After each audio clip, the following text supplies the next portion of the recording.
Hello, and welcome to this edition of Wolves Weekly. I'm Danny Barnes. I'm joined today by head baseball coach Jeremiah Robbins. Jeremiah coming off a nice long bus ride once again up to Lewiston, Idaho.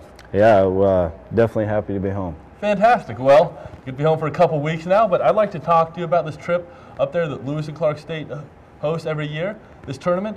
And you guys were able to go 3-1 at that tournament, and most importantly, get 3 wins to close it out. Talk to me a little bit about the tournament. I know you opened up with a loss, but after that, you guys really hit your stride. We did. Obviously coming off a disappointing loss against Linfield where they came back on us in the 9th. And, we don't like to see that. When we got a lead, we want to finish the game. But the way we responded day 2 against LC State, come out and had a phenomenal pitching effort by Cam Noble's, phenomenal hitting by our hitters of getting clutch hits, defended it fairly well behind him, and to back that up with a conference opponent with Central Washington. And, all in all, those 2 days, I'll take it. And then the way we finished it with a 16-7 win over St. Martin's, very pleased with the way we hit the baseball throughout the weekend. It was a good overall effort by our guys and some very cold conditions over there. But we found a way and got it done. I'd actually like to go fly the show over right now and talk to Dan Dillard, one of your hitting stars of the weekend, and actually one of the hitting stars of the conference weekend. How are you doing today, Dan? Pretty good, Danny. Fantastic. Dan right here, is actually the GNAC Conference Player of the Week, coming off a 9 for 18 performance over the weekend. And tell me a little bit about this St. Martin's game when you guys were able to put up 16 runs on the board and you yourself had a fantastic game. Yeah, we knew coming into this game that it's a conference opponent and we want to win every game we play against, like I said, conference opponent. But we had our back against the wall. Losing that first game against Linfield, so we want to come out and prove to everybody that we belong. So Jeremiah, the lineup, we've really started to see it come together. You're able to, during those early weeks, you have the first 8 games, you always got to see who can go in the lineup because it matters both in the field, obviously, and in the lineup there. So talk to me a little bit about how we're starting to see some people come in. You obviously see Daniel Dillard kind of locked in at that number 3 spot, Grant Glover at the number 1. But prior to that, I knew you had a little shuffling there, both for positions and for lineup order. Talk to me about that.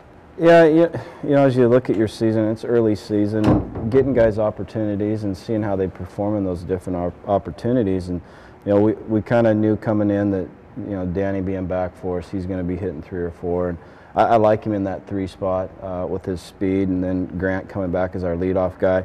The other guy that's really stepping up is Mike Shirelli in that 2 spot, which kind of adds some depth to the lower part of our lineup in our 6, 7, 8, 9 hole, because we can move Aaron Hedrick down to that spot. So, we've got some interesting pieces to the puzzle. Finding them how they're going to mix and match together is a work in progress. I've seen some very, very good efforts by different individuals. So, as we go through, we got a bye week this week, which is huge for us. After I don't know how many miles we put on the road the last 2 weekends, but or 3 for that much. But this bye week couldn't have been at a better time to put the finishing touches on our team, on our lineup, and head into the conference opener. Well, I'd like to talk to Daniel Dillard a little bit about this lineup, which he's obviously an integral part of, right there batting in the number 3 spot, and just kind of what the role that the offense, the Wolves offense has. Do they feel that they're the ones that have to score 5 runs a game? Do you count on the pitching staff? What kind of role do you feel that the offense has taken on?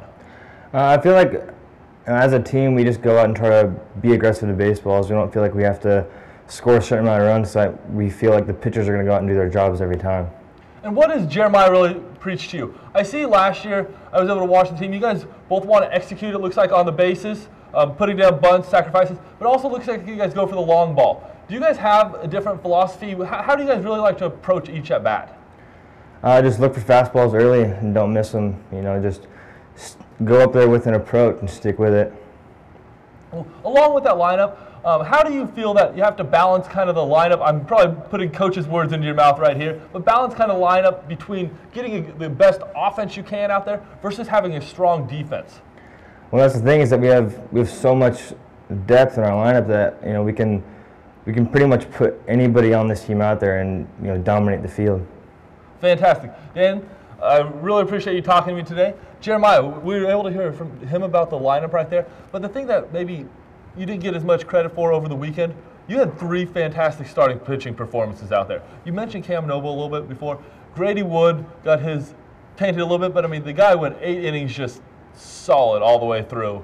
And then you guys also had Michael Ward, who Central Washington's probably sick of seeing that guy now at this time. But talk to me a little bit about your pitching staff and just 3 solid performances and what that can mean, giving you the best chance you can to win each game.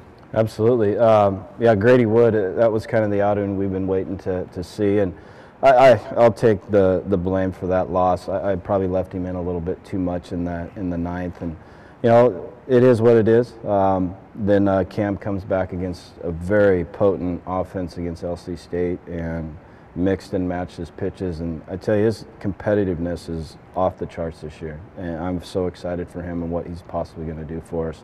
And then Mike Ward, you know, I used to say it last year, Jake being Jake with Pettit, Mike being Mike. He goes out and you know what you're going to get from him every single weekend.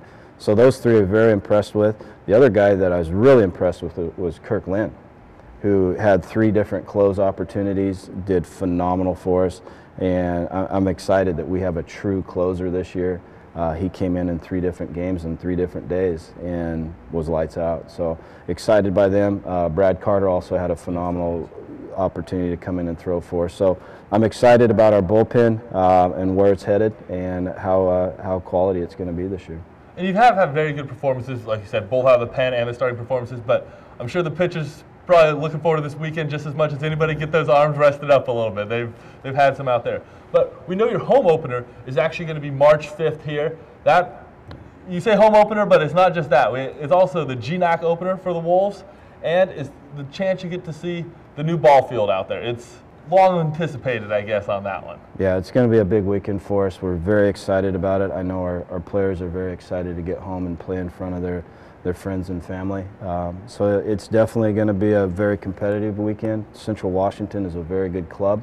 You know, I think we caught them on a bit of an off day. We didn't get to see their #1 pitcher. They've got 3 or 4 very good arms. They're going to hit, and we needed to defend it and match their hitting. So it's going to be an exciting weekend. You know, that new field should have a good crowd on hand. So we're looking forward to it for sure. Well, fantastic. Well, Jeremiah, thanks for joining me today. And we hope to see you all out at the home opener for the Wolves on March 5th against Central Washington. For tickets, please call the number on your screen, or you can also purchase them at the day of the game at the ball field. So, just want to say thank you, everyone, for watching this edition of Wolves Weekly.